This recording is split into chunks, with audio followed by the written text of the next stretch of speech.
ou de l'enchaînement des dossards. C'est d'ailleurs ce qui m'est arrivé un petit peu cette année. C'est effectivement l'envie de courir diminue un petit peu. Et si on prend le départ sans cette niaque, ça change un petit peu la donne, hein. C'est pas la même course que l'on fait. Mais moi, je savais pas quel était l'impact sur le fœtus, etc. Donc, justement, j'en ai parlé à ma sage-femme. Je lui ai dit, voilà, on aimerait beaucoup faire un 4000. Je suis à 5 mois de grossesse. Quels sont les risques? Elle m'a dit, là, sur la Cierzinal, je me suis répétée, mais pourquoi je fais la course, en fait? Ça sert à quoi de faire la course? Ça sert à quoi de battre l'autre? Est-ce qu'on ne serait pas mieux, finalement, à partager tous les 3 en montagne, sac à dos sur le dos, à faire la même distance, alors peut-être pas avec beaucoup plus de temps. Bonjour, vous êtes sur le point d'écouter un nouvel épisode de l'Instant Outdoor, le podcast outdoor dans lequel on partage les meilleurs conseils et histoires des acteurs du sport outdoor. Mon objectif est de vous inspirer et vous inciter à bouger en conservant votre santé grâce aux conseils et retours d'expérience pour se lancer et progresser dans votre sport.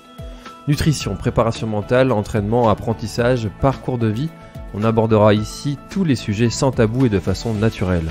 Je suis François Hinault, fondateur de Planet Trail Productions, speaker, créateur de contenu pour les sports outdoor et organisateur du Grand Raid du Finistère.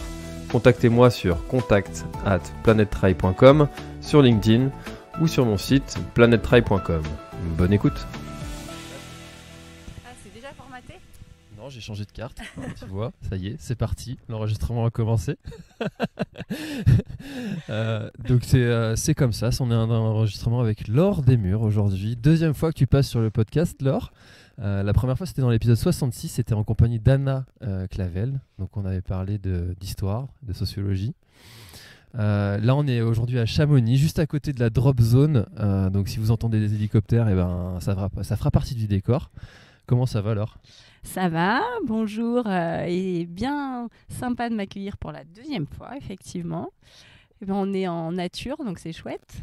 Et on s'apprête en plus à vivre une ou des belles courses. Toi bientôt, moi dans quelques jours. Donc tout va bien. Eh ben écoute, ouais, c'est vrai qu'on est pas mal, on est en forêt, on a un petit café, on est effectivement le lundi, juste avant le départ de la TDS. La PTL vient de partir ce matin, on est à Chamonix.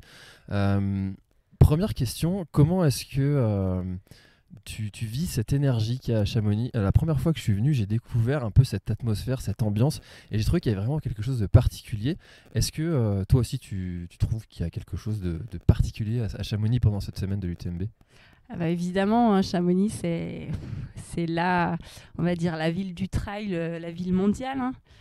Du trail, aussi bien quand il y a le marathon du Mont Blanc en juin, qu'encore plus pour l'UTMB. Il y a beaucoup de courses, de plus en plus. Il y a un monde, on l'a vu quand on est arrivé, impressionnant qui arrive pour son dossard, qui arrive alors chargé d'envie mais aussi de stress, qui est parfois un peu communicant. Parce que du coup, on absorbe un petit peu ce stress parfois.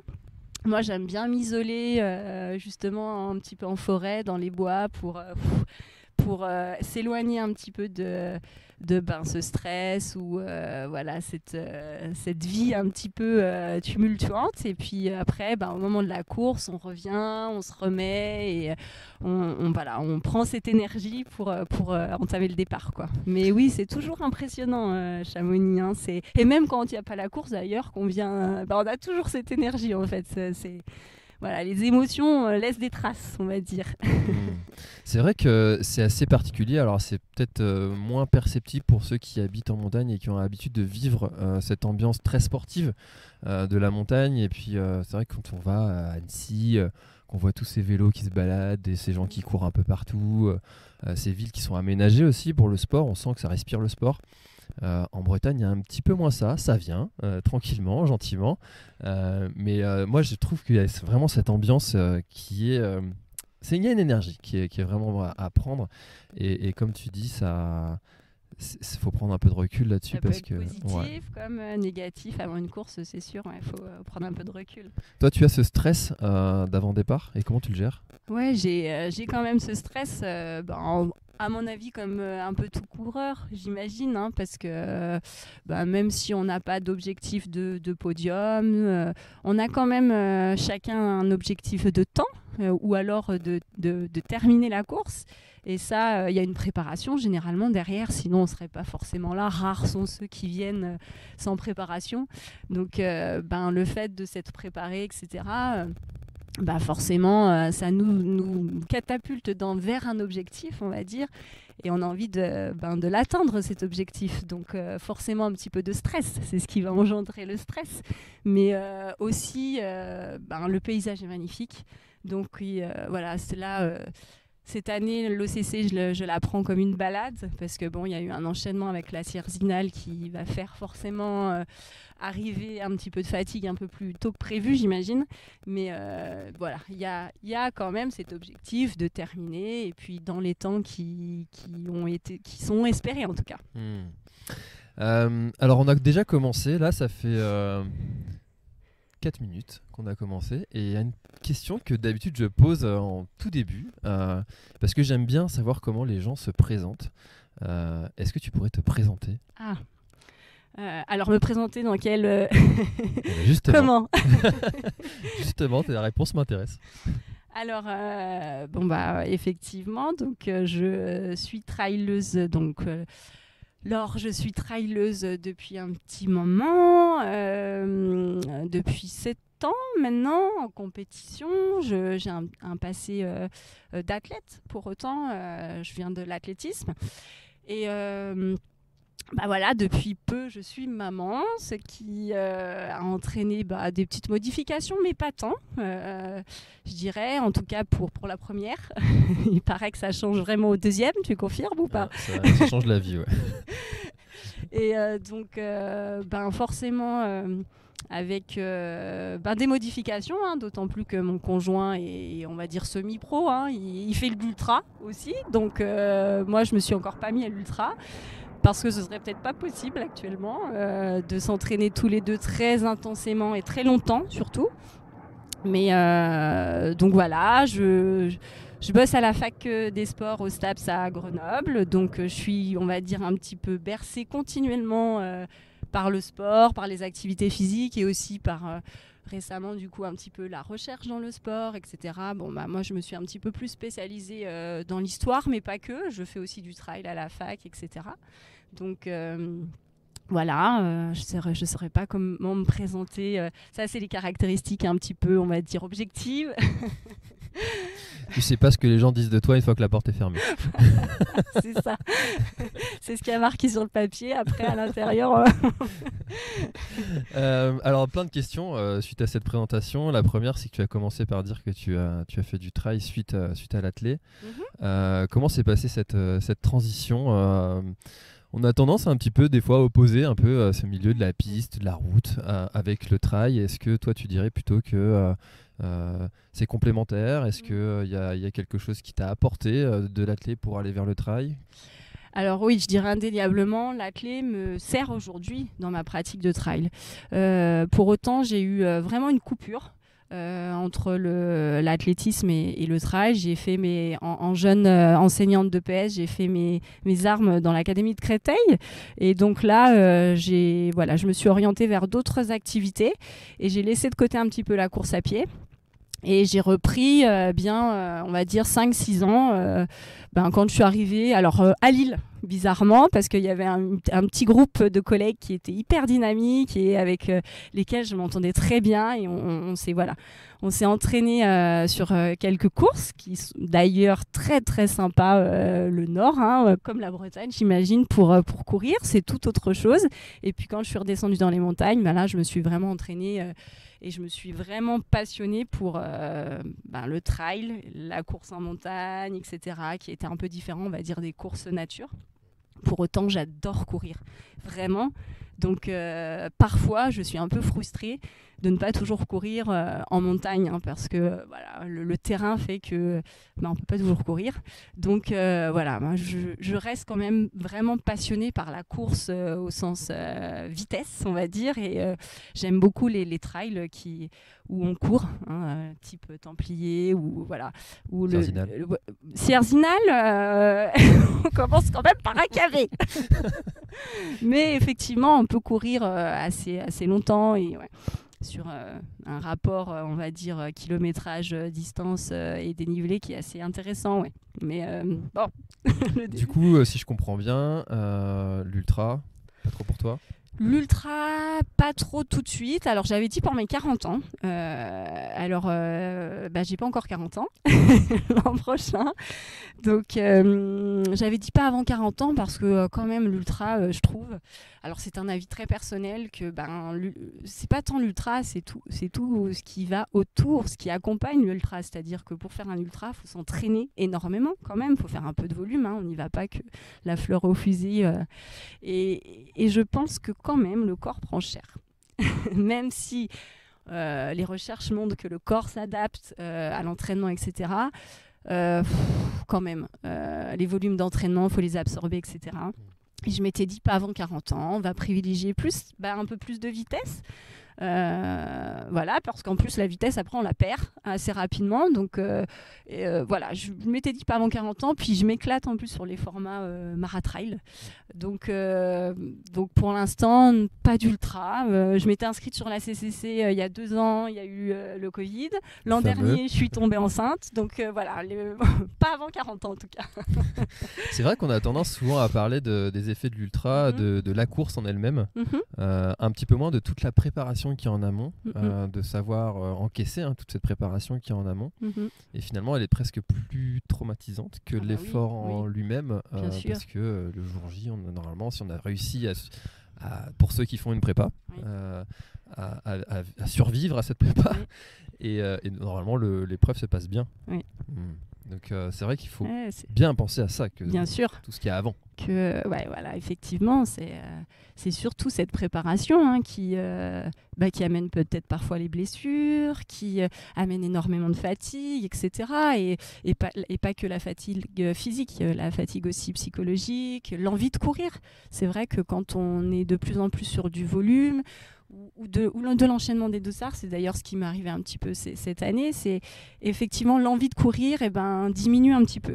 Et si on prend le départ sans cette niaque, ça change un petit peu la donne. C'est pas la même course que l'on fait. Bien sûr. Et cette fatigue aussi sociale de se dire là, il faut que je fasse attention. Alors personnellement, je fais pas du tout attention. Là d'ailleurs, j'ai même dit que les ultras en fin d'été, je sais pas si c'est une bonne idée parce que c'est dur de faire attention à la nutrition. Tous ces sujets-là, faut faire attention à tout ce qu'on fait, surtout quand on veut vraiment performer ou performer à son propre niveau. Il n'y a pas forcément notion d'aller faire un podium à chaque fois. Et c'est aussi tout ça qui est à prendre en compte. Tu l'as dit, tu es en compagnie de quelqu'un qui est aussi ultra trailer, ce qui est Martin Kern, qui est passé sur le podcast lui aussi. Un très bel épisode que je vous invite à écouter, chers auditeurs. Comment est-ce que vous gérez cette complicité d'entraînement ou cette gestion d'entraînement? Parce qu'on sait que dans une famille, quand il y en a un qui s'entraîne, ça prend déjà pas mal de temps, surtout quand il y a un enfant qui arrive. Quand il y a les deux, c'est encore de la gestion différente. Vous travaillez tous les deux. Comment est-ce que vous arrivez à vous organiser Eh bien, si j'avais à résumer, si on me demandait, et tu vas me le demander, quelle est la principale difficulté quand on a un enfant, quand il y a un changement justement, je dirais que c'est ça, justement. C'est d'être les deux à s'entraîner. Et c'est, je pense...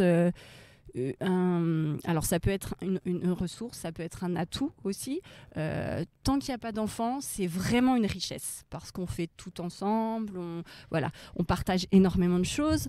Quand il y a un enfant, c'est vraiment beaucoup plus dur parce que de tous côtés d'ailleurs, c'est plus dur pour programmer ses entraînements parce que chacun a des entraînements à programmer. C'est plus dur pour gérer la fatigue puisque tous les deux nous avons de la fatigue. C'est plus dur finalement pour s'organiser dans la vie, dans les tâches de tous les jours, dans la vie quotidienne, parce que il faut toujours partager, on va dire, faire un planning un petit peu pour tout. C'est une organisation qu'on n'a pas forcément quand l'un des conjoints ne court pas. C'est sûr, il y a plus d'attention quand l'un des conjoints ne court pas, parce qu'on a énormément d'amis où l'un fait moins que l'autre ou ne court pas du tout. On en parlait d'ailleurs avec Adrien Séguret qui a suivi Anne-Lise. Oui. Anne-Lise, elle a eu une grossesse, je ne vais pas parler du tout pour elle, mais elle a eu une grossesse et donc Adrien me disait qu'il avait un peu laissé son statut de coureur, alors pour s'orienter plus vers celui de coach. Et on disait, vous, la différence, c'est que vous vous entraînez tous les deux, quoi. Et on s'entraîne tous les deux et ça, c'est vraiment la grosse difficulté parce que... En tout cas, pour l'instant, la moins d'1 an, Faustine, parce que c'est dur, on ne choisit pas vraiment quand on s'entraîne. On prend quand il y a un créneau, en fait. On ne choisit pas vraiment, parfois, c'est toujours de l'adaptation, quoi, finalement. Et donc, quand il s'agit de planifier quelque chose, des saisons, des cycles, etc., ça devient un petit peu plus compliqué. Et c'est ça, voilà, il y a parfois des petites crises, on se dispute un peu plus, parce que chacun tire un petit peu le parti pour lui, c'est-à-dire qu'à un moment donné, moi aussi, là, il faut que j'aille m'entraîner, etc. Donc, voilà, je pense que c'est la grosse difficulté pour des sportifs, quand les deux sportifs s'entraînent tous les deux, quoi. Ça, c'est la grosse difficulté. Le reste, on nous avait prévenu, peu de sommeil, etc. Bon, finalement, ça passe. Ça passe parce que, on s'y est préparé quelque part, quoi. Mais le fait de s'entraîner tous les deux, pas facile. Je dirais que c'est la grosse difficulté. Voilà. C'est vrai que peut-être que certains de nos auditeurs aimeraient peut-être que leur conjoint partage un peu plus leur passion, puisse venir courir avec lui ou elle. Mais n'ont peut-être pas cette vision de du coup si elle partage ta passion au même niveau, du coup tu vas devoir aussi partager ton temps que tu as de libre et du coup tu n'auras plus ce temps de libre pour aller t'entraîner et c'est parfois nécessaire qu'il y en a un qui mette un peu sa passion de côté et ça peut apporter des frustrations quand c'est pas prévu, anticipé, quand tu n'y avais pas forcément pensé. Et puis des fois je me dis il faudrait que je me pose la question à mon moi qui n'avait pas d'enfant, parce que quand j'avais pas d'enfant j'avais toutes les réponses. Il y a toujours ces gens qui n'ont pas d'enfant qui te donnent des conseils de comment tu dois faire quand toi t'es parent. On les connaît tous ces gens-là et j'étais comme ça. Alors que quand t'en as tu te dis comment je vais faire man. Et encore en plus quand tu as ton corps de femme qui change parce que tu as eu cette grossesse. Alors quand tu es sportive, ton corps se remet peut-être un peu plus facilement que quand tu ne l'es pas. Comment toi tu as vécu cette reprise d'après grossesse ? Alors la reprise s'est super bien passée. J'ai repris, mon premier dossard, je l'ai remis à 4 mois. Post-accouchement. Ça a été une super course. Et alors, j'avais pas beaucoup arrêté pendant ma grossesse. Faut dire que j'ai énormément continué. J'ai couru jusqu'à 8 mois. J'ai arrêté un peu parce que j'ai eu le Covid. Et puis, alors, je courais en montée et puis je prenais les bennes en descente. Donc ça, c'était assez pratique en montagne. Ça, c'est sûr, c'est chouette. Mais jusqu'à la veille de l'accouchement, comme j'ai eu une césarienne programmée, j'ai pu... jusqu'à la veille, je suis allée marcher, quoi. Donc, j'ai pas tellement arrêté, ce qui a facilité, ça c'est sûr, la reprise. Et la reprise s'est plutôt bien passée. Donc, du coup, pour une césarienne, ça a été, alors c'est sûr que le lendemain de l'accouchement, on va pas... Mais dans la maternité, je commençais à faire des squats quand même, parce que c'était la seule position en avant que j'arrivais à avoir debout. Il ne s'arrête jamais. Non, mais c'était pour le petit, le petit clin d'œil. Il fallait prendre la petite photo. Et donc voilà, ça s'est plutôt bien passé. Après, comme je disais tout à l'heure, j'ai voulu enchaîner un petit peu trop rapidement les dossards. Et donc après mon premier dossard, j'en ai mis pas mal. J'en ai mis 7 en 3 mois. Ce qui est quand même assez important. Et c'est l'envie plus qui a bloqué. Avant, finalement, l'aspect physique, etc. Donc voilà, j'ai peut-être trop de fatigue, etc. Et ça, c'est peut-être un des petits, si j'avais... Alors, je ne donnerais pas de conseils parce que chaque grossesse et chaque reprise est différente et je pense qu'on ne peut pas forcément donner de conseils. On peut s'imprégner, on va dire, des autres. Et moi, je me suis vraiment imprégnée des nanas qui... Voilà, je suis allée voir sur Strava ce qu'elles faisaient, etc. J'ai même noté sur un carnet à quel moment elles avaient repris, enfin, voilà, sur différentes athlètes qui m'ont inspirée, notamment Anne-Lise. Hein. Mais on peut pas savoir à l'avance comment on va reprendre, etc. Mais si j'avais un conseil à donner, c'est que voilà, prendre le temps quand même, en tout cas pour les dossards, et puis pour voilà, on a envie généralement quand on est enceinte de courir, quoi. C'est long, hein, on est sportive. Je voyais les autres courir, pas de dossard, je regardais tous les résultats, etc. Et puis, le jour où j'ai pu reprendre des dossards, j'étais peut-être en manque un peu trop. Ça faisait 1 an que j'en avais pas eu. Et puis finalement, on s'inscrit sur les courses, hein, on clique, hein, comme tout le monde. Hein, hop, on clique, on a plein de dossards, on y va. Et puis finalement, voilà, je me suis retrouvée avant une Sierzinal à pas forcément vouloir prendre le départ. Et c'est dommage parce que c'était quand même un de mes objectifs, quoi, vraiment. Et c'était pas simple, quoi. L'envie n'était pas forcément là, quoi. Et donc bon, voilà, ça c'était ce serait la chose que je donnerais en conseil. Prendre le temps de revenir. Alors revenir rapidement, pourquoi pas, mais en tout cas de façon intensive et en termes de course, bon, voilà, on a un petit peu le temps. Même voilà, moi j'ai accouché à 38 ans, donc je me dis j'ai le temps. Pas tant pour parfait en tout cas, mais quand même, voilà, si on veut bien revenir, il faut quand même prendre le temps, ouais. Ouais, c'est vraiment un conseil qu'on peut s'écouter, prendre le temps, revenir progressivement. Alors, accouchement particulier, césarienne. Comment est-ce que toi, en amont, tu as vécu le temps de grossesse ? Tu disais que tu n'avais jamais arrêté le sport. J'ai des copines qui ont peur de courir en étant enceinte, de peur de faire mal, de faire du tort au fœtus. Toi, est-ce que tu as eu des fois ce sentiment ou pas du tout ? Alors pas du tout. Peut-être que certaines vont me trouver un petit peu dure là-dessus. Alors, je me suis très bien entourée et je pense que c'est important de savoir s'entourer. J'ai choisi une sage-femme libérale qui était sportive, qui faisait de la course à pied. Je l'ai choisie vraiment sur Internet. Alors, pour la petite anecdote, je suis même allée voir sur Kikourou. J'ai tapé plusieurs sages-femmes pour être sûre que la sage-femme que je choisissais, elle connaissait la course à pied et qu'elle avait suivi des athlètes. Donc je l'ai choisie pour ça, parce que je voulais qu'elle m'accompagne vraiment, et c'est vraiment ce qu'elle a fait. Béatrice Michi, parce que c'est vraiment, voilà, elle m'a vraiment aidée pour tout mon suivi et après mon retour, quoi, finalement. Et puis surtout, elle m'a aidée à lutter contre des a priori. C'est-à-dire qu'elle m'a toujours dit, écoutez, Laure, si vous pensez que vous serez bien en courant, si vous pensez, mais même par exemple pour un petit verre de vin, je suis bourguignonne, si vous voulez boire un petit verre une fois, mais allez-y, faites-vous plaisir. Et de fait, pour le sport, j'ai toujours pensé que mon petit bout qui allait venir, c'était une partie de moi. C'est une partie de moi et une partie de Martin. Et donc, je me dis que forcément, elle va m'accompagner, en fait. Moi, je touche du bois encore, mais j'ai jamais eu de pépins physiques, de gros pépins physiques. Et je me suis dit, comme c'est une partie de moi, elle va me suivre et je vais pas penser directement qu'il va avoir un problème, etc.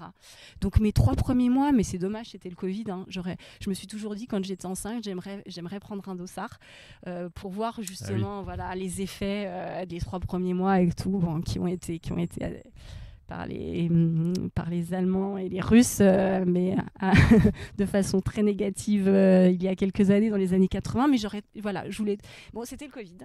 Donc j'ai pas pu tester, j'ai simplement fait un 10 km à fond durant ces 3 premiers mois et j'ai battu mon record d'ailleurs.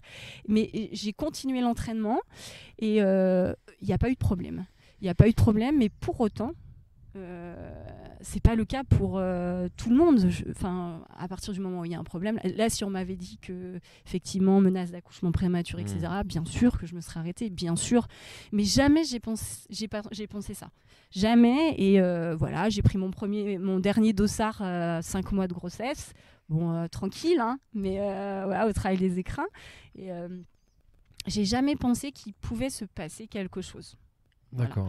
Voilà. Après, il aurait pu bien sûr, et là on aurait fait les choses de façon à sauver le bébé ou à lever un petit peu le pied, quoi, évidemment. Oui, bien sûr, tout ce qu'on dit, c'est évidemment nécessaire, utile peut-être pour les femmes qui n'ont déjà pas de problème, en fait, qui ont une grossesse qui se passe bien, et évidemment, c'est pas le cas de tout le monde. Et la personne à écouter en priorité, c'est son professionnel de santé qui nous suit, sage-femme. Son gynéco, alors, les gynécos sont un petit peu plus regardants sur la santé du bébé, évidemment. Donc, ils vont être beaucoup plus à même de dire, on va dire, faites attention, ne courez pas. La première chose que ma gynéco m'a dit, c'est vous allez arrêter vos histoires de trail. Hein. Voilà, exactement ça. Et puis, je me suis tournée plus... évidemment, hein, les gynécos, c'est la santé du bébé qui regarde avant tout, hein, pas forcément l'ensemble femme-enfant, justement. Chose que les sages-femmes, je trouve, font un petit peu plus. En tout cas, la sage-femme que j'avais choisie, a regardé cet ensemble, en fait, ce couple, en fait, bébé et maman, parce que la santé de la maman, elle est importante aussi pour la santé du bébé, et pas que la santé physique, la santé psychologique. Donc, si on dit directement à une sportive, là, à 3 mois, là, il faut arrêter de courir, il en reste 6 sans courir, c'est compliqué. Donc, voilà, c'est sûr qu'il est possible de faire des choses, et le fait d'aller voir sur les podcasts, sur ce travail, etc., ce qu'il était possible de faire, des filles qui avaient couru jusqu'à la veille de la couche. Et ça, voilà, c'est pour dire, il est possible de faire ça. Certes, les professionnels de santé sont là pour la santé, donc ils vont alerter, et c'est normal, c'est leur travail, mais... Voilà, chacun ressent sa maternité de façon différente, et si on ressent l'envie de courir, et si tous les feux sont au vert, allons-y, quoi. Voilà. Ça, c'est un concept qui est vrai, je trouve, un peu pour tout. L'idée de se dire, certains l'ont fait, plutôt que de se dire, ils sont fous, c'est pas bien, plutôt de se demander comment est-ce qu'ils ont fait. Ouais, voilà, c'est ça, se documenter aussi. Avec Martin, on voulait faire 4 mois et demi de grossesse, on voulait faire un 4000, on voulait monter aux agneaux au dôme des écrins, mais moi je ne savais pas quel était l'impact sur le fœtus, etc. Donc justement, j'en ai parlé à ma sage-femme, je lui ai dit voilà, on aimerait beaucoup faire un 4000, je suis à 5 mois de grossesse, quels sont les risques? Donc voilà, elle s'est renseignée, elle ne savait pas du tout. Donc elle dit, au-delà du fait que vous chutiez, hein, évidemment, c'est quand même, qu'est-ce que ça engendre, d'un point de vue physiologique, etc. Et elle s'est renseignée, et finalement, ça n'engendrait pas forcément de... Enfin voilà, l'idée c'était d'y aller par étapes, si jamais il y avait trop d'essoufflement, de redescendre, etc., d'y aller la veille, de dormir la veille en altitude, etc. Il y a un petit protocole, faut savoir s'entourer. Peut-être s'entourer, et puis de personnes qu'on a envie d'entendre. C'est-à-dire que parfois, de personnes qui nous font du bien aussi. Parce que si ça part sur on arrête tout de suite le sport, c'est pas simple. Pour une sportive, c'est pas simple. Pour le commun des mortels, oui, bien sûr, le commun des mortels qui n'est pas sportif, j'entends, ça paraît évident, mais pour une sportive, on lui dit d'arrêter à 3 mois.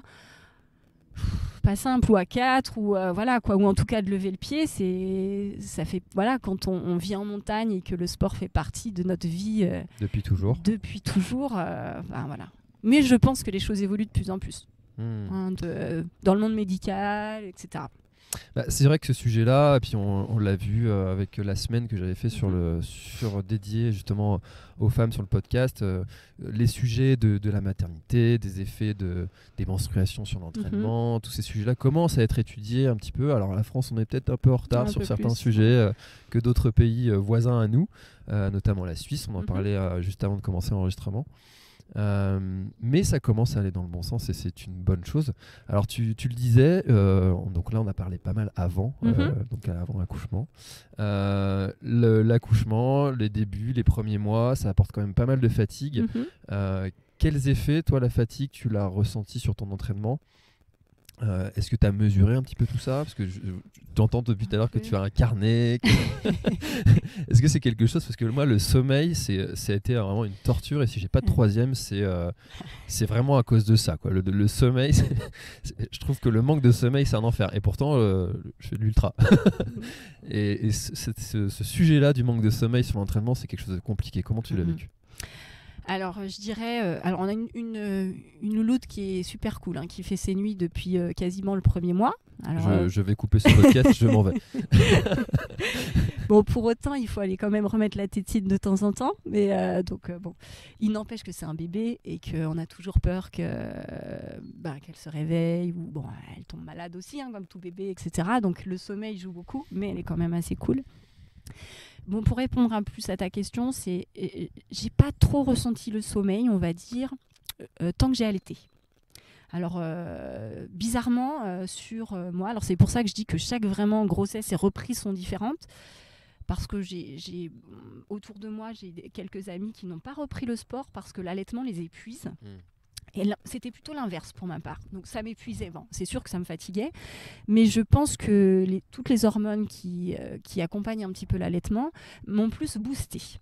Et donc ma première compète, finalement, elle a été à la fin de l'allaitement. Enfin, j'ai arrêté d'allaiter le jour où, le matin même où j'ai fait ma première compète, j'ai pas pu allaiter ma louloute. Et après, avec l'intensité, j'avais moins de lait, etc.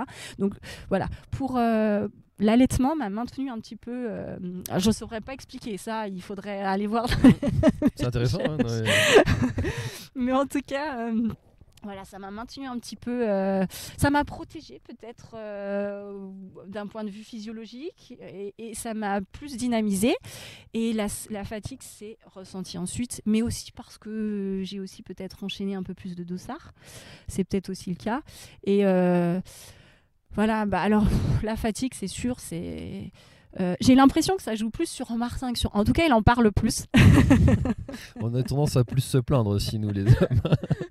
Mais il en parle beaucoup plus, peut-être aussi parce qu'il fait de l'ultra et qu'il, finalement, il s'entraîne pas plus, mais sur du plus gros volume, on va dire. Donc si, quelque part, un plus gros volume, plus d'entraînement. Mais on m'avait informé qu'il y avait la fatigue, oui. C'est sûr, on ne va pas se mentir, il y a la fatigue par rapport à avant. Mais finalement, ça passe quand même. Peut-être que le corps aussi s'adapte aussi un petit peu pour ça. En tout cas, on essaye de faire des siestes, on essaye de gérer un petit peu autrement. Et voilà. Bon, moi, la fatigue, elle est apparue plus avec l'enchaînement des dossards. Voilà, plus que... Voilà, moi, je te disais tout à l'heure que j'ai pas d'entraîneur. Et j'en ai pas pris parce que je me suis dit justement la reprise, ça va être aucune planification, ça va être de l'adaptation continuelle. Donc je voyais pas trop l'intérêt de prendre un entraîneur. Et puis finalement, c'était peut-être une erreur parce que des entraîneurs qui ont justement déjà suivi des nanas qui ont eu des grossesses et des reprises ont peut-être plus le recul pour dire là franchement là tu as pris beaucoup trop de dossard, tu arrêtes tout de suite. Tu diminues et du coup voilà, ils ont ce recul que je n'avais pas moi. Donc peut-être c'est une erreur, voilà. Mais voilà, cette fatigue, elle vient plus du fait que voilà, j'ai fait des bêtises en termes de choix, de courses, etc. Voilà, plus que Faustine qui m'empêche de dormir, je pense. D'accord. C'est intéressant cette envie de prendre des dossards après. Est-ce que tu as envie de rattraper le temps perdu, entre guillemets? C'était peut-être ça, quand j'étais enceinte, je disais à Martin... attention, hein, là, tout ce que tu fais là, et je vais le reprendre après. Hein, donc là, profite là, hein, parce que après, puis finalement, pas tant. Mais c'est vrai que j'avais énormément besoin de reprendre ces dossards, d'avoir des objectifs. Et puis beaucoup moins maintenant, là, déjà depuis un petit mois. Certaines athlètes, pour en avoir discuté, le fait d'être maman, ça leur donne plus la niaque dans les courses, d'une manière générale. Hein. Mais moi, c'est plus l'inverse. Je trouve que le fait d'être maman, je me dis là, sur la Sierzinal, je me suis répétée, mais pourquoi je fais la course en fait ? Ça sert à quoi de faire la course ? Ça sert à quoi de battre l'autre ? Est-ce qu'on ne serait pas mieux finalement à partager tous les 3 en montagne, sac à dos sur le dos, à faire la même distance, alors peut-être pas avec beaucoup plus de temps, mais à lui montrer les petites fleurs, à partager, à être... Pourquoi on fait la course en fait ? Je me pose des questions que je me posais pas avant en fait. Et ça me met pas forcément plus la niaque d'être maman justement. Ce serait plus ce serait plus l'inverse justement. Ouais. Et alors du coup, pourquoi on fait la course ? Je me posais la question. Tu n'as pas trouvé la réponse ? Pourquoi ? Non, j'ai pas trouvé. Non, je sais pas, peut-être le besoin. Pourquoi battre l'autre aussi ? Voilà, c'était ça, hein, parce que je suis arrivée à Sierzinal et il y a 2 nanas qui m'ont... Bon, je suis nulle en descente. Donc ça termine par une descente et il y a 2 nanas qui m'ont doublée et Martin me dit « Mais allez, vas-y, allez, lâche rien !» Et là, je me suis dit « Mais... » J'ai pas envie. J'ai pas envie. mais quelle passe. Et là, voilà... Mais tout au long, je me suis dit, mais pourquoi on a ce besoin d'être premier, de battre l'autre Est-ce qu'il n'y a pas d'autre chose ? Alors peut-être que, je ne sais pas, certains diront peut-être que je vieillis. Martin dira ça. T'as 40 ans l'an prochain, tu vieillis. C'est vrai que la quarantaine... Moi, je trouve ça génial, la quarantaine, petite parenthèse. Parce que je trouve que la quarantaine, c'est... t'as le droit de tout envoyer péter et de faire passer ça sur le compte de la crise de la quarantaine. Ah ouais. Je fais ce que je veux, c'est la crise de la quarantaine. Bon, j'en suis encore loin, c'est peut-être pour ça que je dis ça. Dans les codes. J'ai encore 5 ans. Ça vient vite, tu vas voir. Alors pour le sujet de pourquoi la course, moi je me dis que... Alors je suis très loin de faire des podiums. Je me dis que je me sers de l'autre pour progresser moi-même, que l'autre me tire vers l'avant.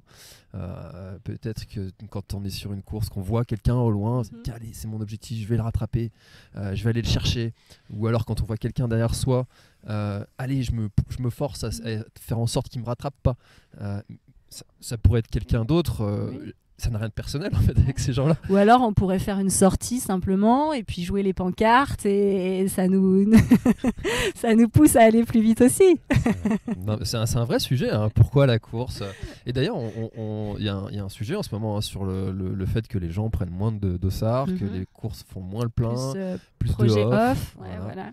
Toi, c'est quelque chose vers lequel tu penses que tu vas tendre ou... Oui, alors les projets off, je trouve ça sympa. Alors, je trouve ça sympa.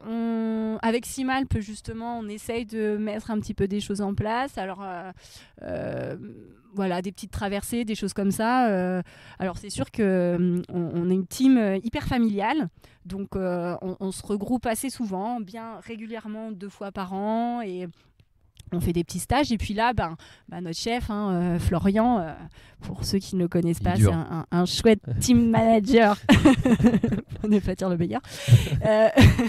Il essaye, il est accompagnateur moyenne montagne et il a ça, il a cette fibre de fédérer, etc. Donc il essaye de nous rassembler, il voudrait qu'on se fasse une traversée tous ensemble, le Vercors, etc. Parce que évidemment la base de Simalp elle est à Saint-Marcel-les-Valences, donc il voudrait qu'on traverse un petit peu ce Vercors, etc. Donc les projets off, c'est sympa. Ce qui est super dans les projets off, c'est que c'est généralement à plusieurs, c'est rarement tout seul, on va pas se faire un défi tout seul. Et donc ça c'est chouette, c'est la dynamique. Et là vraiment on se sert de l'autre pour atteindre un objectif commun sans faire la course. Donc je dirais que peut-être les projets off, c'est peut-être quelque chose vers lequel maintenant je me destinerai le plus, dans la mesure où ça correspond peut-être plus à ma philosophie qui est peut-être en train de changer. Voilà, peut-être, je sais pas, on verra l'an prochain, on verra. Mais en tout cas, en ce moment, c'est vrai que les dossards, un peu plus ça. Un peu plus compliqué. Et pourtant, tu as l'OCC à préparer. Et pourtant, là, j'ai l'OCC. Parce que j'ai signé. J'ai cliqué. Une fois de plus. Sur l'OCC. Alors, j'ai l'OCC, mais du coup, que je vais prendre, je pense, plus comme une balade. Bon, en plus, le niveau, et voilà, c'est ce qu'on disait tout à l'heure, hein, je suis marquée 50e favorite et qu'on ne sait vraiment pas quand on est marqué 50e si on est dans les favoris ou pas. Donc vraiment pas de pression, plus comme une balade. Cet été, du coup, je me suis fait une petite déchirure au mollet parce que voilà, beaucoup d'enchaînements de dossards, comme je le disais. Donc, j'ai pas fait cet été, j'ai pas tartiné pour employer le terme qu'on emploie comme je l'aurais voulu, comme j'avais cette déchirure. J'ai jamais fait une journée en montagne, donc voilà, comme l'OCC, c'est, allez, on va dire 8 heures, hein, je pense. Donc, j'ai jamais fait encore 8 heures, donc je le prends, voilà, comme une balade. Une sortie longue, quoi. Alors, une sortie vraiment très longue. Mais ouais, je préfère... le premier dossard sur lequel je me suis inscrite et qui était vraiment mon objectif, c'est les Templiers. Voilà, parce que ça va faire 1 an après l'accouchement, les Templiers. Et puis que j'adore cette course parce que justement, on peut courir. Et puis qu'il y a une ambiance aussi, une belle ambiance. Donc là, je voudrais être quand même en forme pour les Templiers. J'espère. Alors j'y suis jamais allé aux Templiers, mais c'est vraiment le retour que j'ai, cette ambiance, cette énergie qu'on retrouve un petit peu aussi comme à Chamonix, dans ce village qui est un peu mythique, hein, une énergie qui est pas mal aussi. Alors tu l'as dit, on n'en a pas encore vraiment beaucoup parlé, mais j'aimerais bien que tu nous racontes l'histoire avec Simal, parce que quand on parle de... Tu es athlète Simal, quand on parle de partenariat, de sponsoring, on a souvent l'impression qu'une marque va se servir de l'athlète pour montrer son image, etc.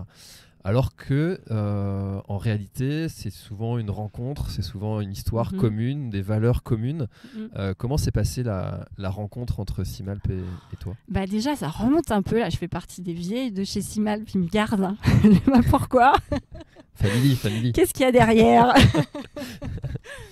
Et ça fait du coup 7 ans, je crois, 2017, 6 ans. Bientôt, que je suis chez Simalp. La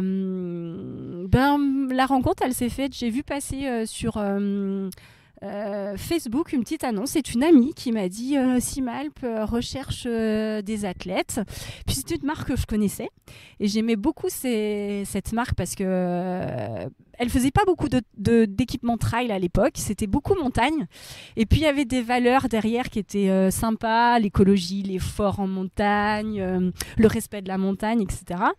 Et donc j'ai postulé, on va dire, j'ai envoyé ma petite lettre, etc. Et puis au bout d'un moment, le team manager Flo m'a appelé. Et puis voilà, c'était les mêmes choses, on s'est reconnus. Voilà, à chaque rassemblement, c'est des bouteilles de Bourgogne qui me descendent. Ça me coûte un bras cette histoire. Non mais voilà, pour dire que voilà, c'est vraiment sympa de partir. C'était vraiment une famille. En tout cas, à la base, c'était vraiment une famille. Là, ça s'agrandit petit à petit, mais ça reste quand même sur la même philosophie de partage. De rapport à la montagne, etc. Vraiment, c'est à la montagne à la base qui part de là. Et puis, l'équipe trail s'est développée de plus en plus. Et puis, j'ai un petit peu grandi aussi avec cette équipe trail dans la mesure où on est vraiment sollicité pour tous les produits. Donc, ça va, on essaye tout. On donne un petit peu notre avis sur tous les produits, les gammes, etc. On est vraiment énormément sollicité pour ça. Et ça, c'est chouette parce qu'on a vraiment l'impression de faire partie de ce développement, de ces développements produits et puis de la marque, quoi. C'est, quand je parle de Simalp, généralement, c'est on, hein. C'est pas Simalp, il. C'est on fait ça, etc. Et maintenant, c'est naturel, quoi. C'est chouette. C'est, voilà. Et quand il y a parce que souvent on a des retours, hein, par exemple sur le DU Trail, j'ai eu des retours parfois un petit peu négatifs sur une couture qui s'en va, etc. Je le prends maintenant personnellement. Comment ça Tu vois. Ou qui Voilà. Non mais c'est vrai que c'est chouette, c'est une belle famille. Et j'ai été démarchée par d'autres marques, mais jamais j'ai eu l'idée de quitter Simalp parce que je m'y sens bien. Pour l'instant, en tout cas, je m'y sens bien. Et j'espère que ça va continuer. Enfin, c'est bien parti pour que ça continue. Voilà, ils m'ont suivi pendant ma grossesse. J'ai eu plein de cadeaux. Faustine a eu plein de cadeaux. Enfin, c'est vraiment quelque chose qui... Ouais, c'est une famille. Une deuxième famille. Lionel, que j'ai reçu, donc, Ouais. qui est le CEO de Simalp, me racontait qu'il y avait un employé, alors je ne sais plus dans quel corps de métier c'était, pas un employé justement, un corps de métier qui travaillait dans les locaux. Peut-être un électricien, j'ai plus ça en tête. Et qui avait senti en fait dans les locaux de chez Simalp cette ambiance bienveillante, cet esprit de famille, et qu'il avait dit mais vous recrutez pas, il n'y a pas moyen de rentrer chez vous, comment on fait Ouais. parce qu'il avait envie de vivre cette ambiance là au quotidien. Et alors j'ai du mal à en parler parce que ça peut sembler être faux ce que je vais dire, mais pour certains peut-être, mais ceux qui connaissent et qui écoutent le podcast depuis longtemps sauront que ce que je dis, je le pense vraiment. Moi, ça fait 2 ans, 3 ans que je travaille avec Marie, avec les équipes de chez Simalp, et je ressens vraiment, sincèrement, profondément cet esprit famille en fait. Et je trouve ça chouette en fait dans le paysage des marques, parce que c'est quand même une grande marque Simalp, qu'on ait encore des entreprises qui n'ont pas uniquement la vision business. Alors forcément elle est présente, c'est une entreprise, il faut qu'elle vive, il faut qu'elle vende des produits, mais qui a cet esprit qui est un petit peu présent surtout dans les jeunes entreprises, ou dans la bienveillance des salariés, enfin voilà. Et je trouve ça vraiment positif, et je suis très content de le mettre en avant sur le podcast. Quand on fait nos rassemblements, généralement, il y a toute l'équipe, les salariés, etc. C'est des week-ends et tout le monde vient avec grand plaisir, quoi. Et on est tous là et c'est vraiment très sympa. Et alors, voilà, tu parles de Marie. Marie, il faut la rencontrer, Marie. Vraiment exceptionnelle. Bah, c'est prévu cet après-midi, Génial. pour la première fois. Avec Fredo. Lui aussi. Hein. Lui aussi, c'est un vieux. Alors oui, effectivement, parce que juste après notre enregistrement, j'ai prévu d'enregistrer avec Frédéric Souchon, qui est membre du PGHM. Donc, chers auditeurs, vous pourrez enchaîner. Normalement, l'épisode sera sorti juste après avec Fred. Donc, vous pourrez enchaîner les 2 épisodes. OCC, Templier juste après. Entre les deux, t'as prévu quelque chose ou, Pour repos? l'instant, rien. Ouais. Pour l'instant, rien. À voir. Voilà, comme justement, je disais qu'il y avait une petite accumulation de dossards. À voir, effectivement, s'il y en a un qui se rajoute ou pas, ou repos, parce que en plus, je vais commencer là une année à la fac qui va être un petit peu un peu chaud en termes de travail. Je vais énormément travailler jusqu'au mois de décembre. Donc, bon, est-ce que j'aurai le temps de m'entraîner comme je le souhaite? En tout cas, pour l'instant, la priorité est plus voilà, sur les Templiers. On verra s'il y a un dossard. Et puis à la fin, il y aura sans doute une Saint-Élion. Hein. C'est une Saint-Élion. On fait tout le temps la Saint-Élion avec les copains. C'est génial. C'est la dernière course de l'année. Et voilà. Et puis ça va s'arrêter là. Le DU, on n'en a pas parlé, mais on s'était vu la première fois là-bas sur le DU Trail Running de Grenoble. Naissance du projet, comment ça s'est passé cette histoire du DU? Alors, la naissance du projet du DU à Grenoble, à la base, c'est la rencontre avec Caro. On salue. Voilà, Caroline Gisery, qui est la porteuse de maquette de ce DU. Voilà, on s'est rencontrés toutes les deux parce qu'on a bossé ensemble finalement. Je suis arrivée à la fac et elle y était déjà depuis 1 an et on s'est tout de suite super bien entendu parce qu'on avait évidemment on parlait de valeurs, ces mêmes valeurs, cette même passion pour la course à pied. Pareil, elle avait fait du 800 comme moi et un petit peu la même vie, mais elle a 9 ans de moins. C'est une jeunette. Et donc, du coup, on s'est associés pour monter ce DU. Ça nous faisait plaisir parce que effectivement, le trail était à l'époque pas trop développé sur la fac de Grenoble, un peu plus maintenant. Et on voulait que ça prenne de l'ampleur justement parce que à Grenoble, quoi, il fallait que le trail se développe, quoi, au milieu de tous ces massifs. Donc, on a essayé de lancer le projet et puis là, on a contacté donc Samuel Vergès et puis Axel Pitet, avec notre collègue Julien. voilà, on s'est associé un petit peu à eux. Donc, Samuel, parce qu'il fait partie notamment chercheur de l'INSERM, et puis parce qu'il bosse avec beaucoup de collègues et qu'il bosse aussi avec l'UT4M, et que finalement, ce DU, on le voulait à la base identitaire, c'est-à-dire qui porte un petit peu cette ville de Grenoble, en tout cas, qui soit relié à cette ville de Grenoble, quoi, au cœur de ces massifs. Et donc du coup, ça nous tenait à cœur aussi de nous associer, parce que nous, on est toutes les deux professeurs agrégés, mais pas forcément chercheuses, pas chercheuses. Donc on voulait s'associer du coup à Samuel, et puis qui a emmené dans son sillage Stéphane Doutrelot aussi, une chouette personne. Et donc Axel Pitel, lui, il était plus chargé de la communication, on se connaissait un petit peu, et donc il a apporté aussi cet aspect marketing, et il le fait très bien parce qu'il amène de belles personnes au sein de ce DU, et puis il fait un gros boulot sur tout ce qui est communication avec Caroline qui gère la partie administrative. Et donc voilà, ce DU, il est venu par des rencontres comme ça. C'est toujours généralement par des rencontres, les projets. Et puis on a cherché à faire venir des intervenants petit à petit. Donc là, on entame notre 3e saison, donc on essaye de le peaufiner. Alors évidemment, toi, tu es venu la première année, c'était peut-être l'année test. J'aime bien essuyer les plâtres. Il y avait des erreurs. Moi, j'ai trouvé ça très bien. Mais il y en a toujours. Il y avait des erreurs. Progressivement, on essaye de faire mieux en tenant compte de la vie des stagiaires, évidemment, parce que ça nous importe beaucoup. C'est tellement riche, enfin, je ne sais pas si toi tu l'as ressenti, mais voilà, ça, accompagnateur moyenne montagne, médecin, chirurgien, entraîneur, journaliste, enfin, on a vraiment de tout, médecin, enfin, kiné, ostéo, enfin tout, et ça c'est chouette. Ça c'est vraiment la grosse richesse, mais je pense de tous les DU, il y a un DU Trail aussi à Font-Romeu et à Besançon. On ne se fait pas du tout concurrence, parce que je pense qu'il y a tellement de demandes. Et puis voilà, on est un peu complémentaires. Donc c'est chouette. En tout cas, on s'éclate là-dessus. C'est énormément de travail, mais ça apporte beaucoup. Et les intervenants, on essaye cette année, nous rejoint Adrien, justement, Séguret. Pour cette partie entraînement et sélection, etc., en équipe de France.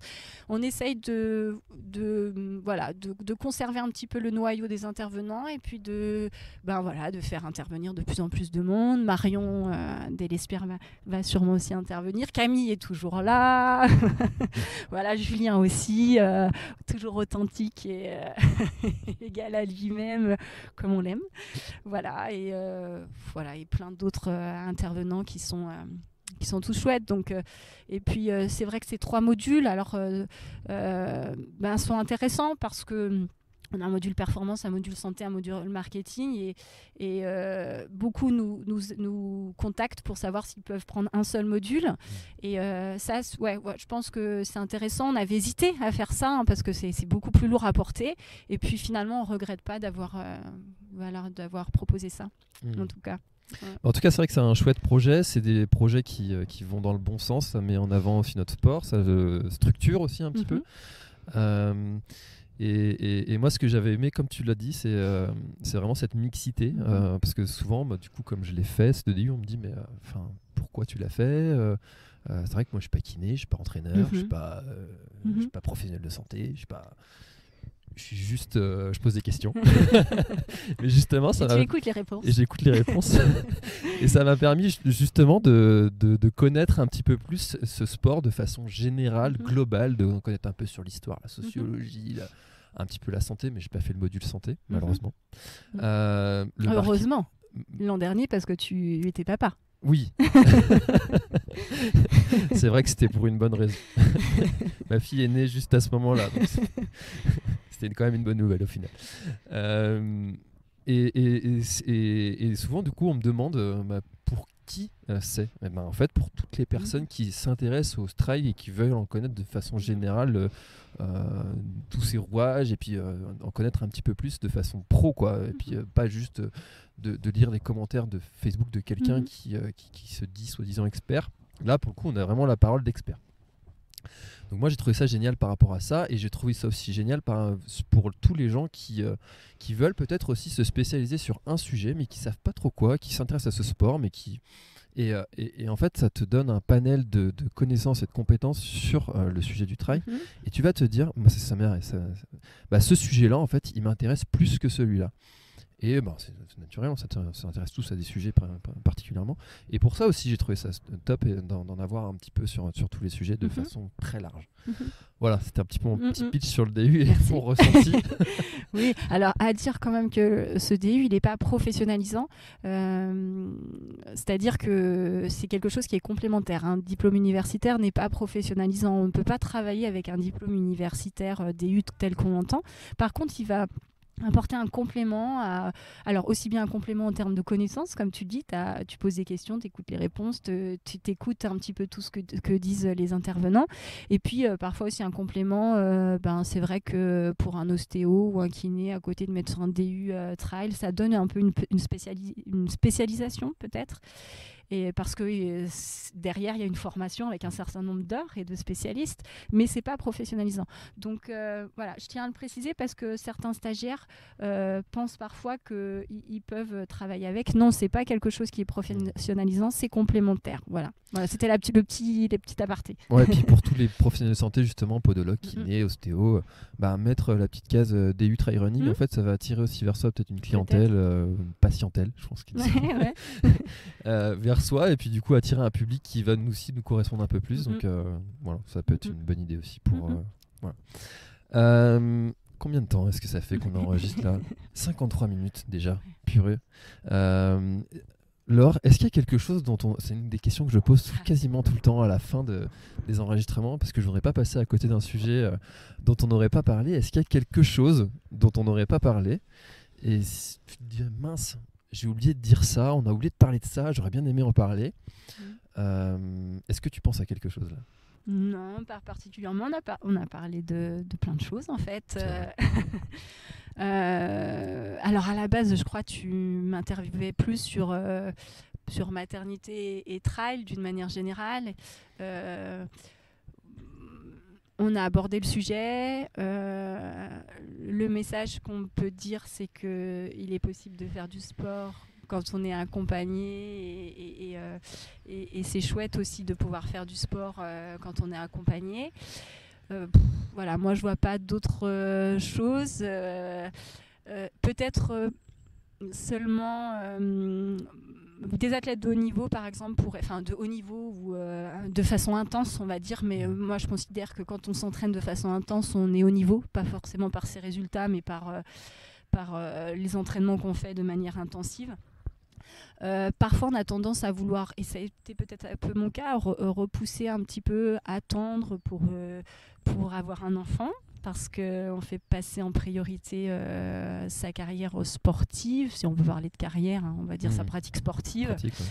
Ouais. Et en fait, non, il est possible de faire les deux. En fait, c'est possible, avec des adaptations, mais c'est largement possible, en tout cas. Bon. À 38 ans, un petit peu plus compliqué, mais c'est possible quand même. Donc au contraire, on va le faire plus tôt possible.